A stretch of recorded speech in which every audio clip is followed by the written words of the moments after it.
In a small, quiet town, there was an old shop that almost nobody noticed.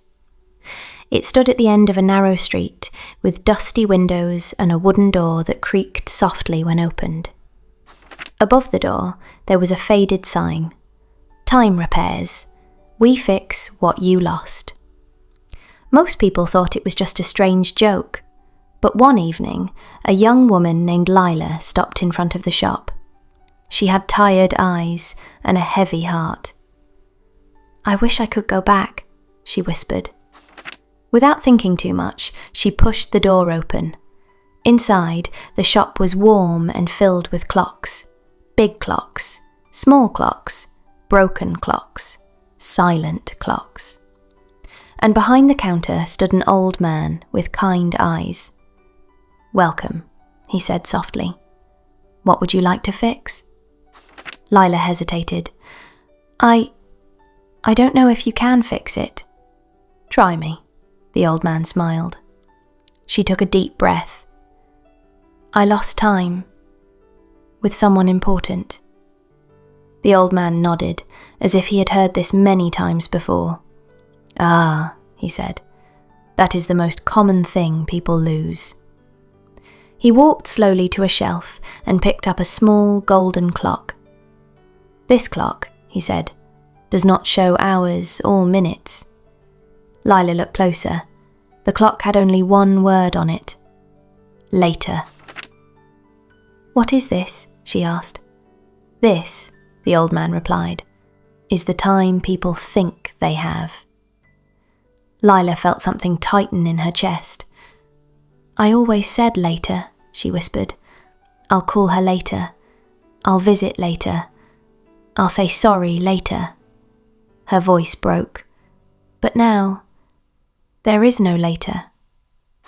The old man gently placed the clock in her hands. "Turn it," he said. Lila slowly turned the clock. For a moment, nothing happened. Then suddenly, the room changed. She was standing in her old home. Everything looked the same, but younger. There, in the kitchen, was her mother, laughing, alive. Lila froze. "Mum," she whispered. She ran forward, tears in her eyes. "I'm here," she cried.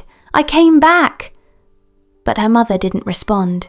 She couldn't hear her. She couldn't see her.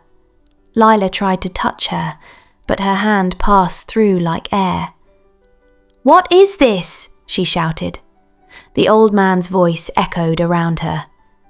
"You are not here to change the past. You are here to understand it." Lila watched silently. She saw herself, her younger self, walking past her mother. "Not now, Mum. I'm busy." Again and again. Later. Later. Later. Each time her mother smiled, but a little less. Lila fell to her knees.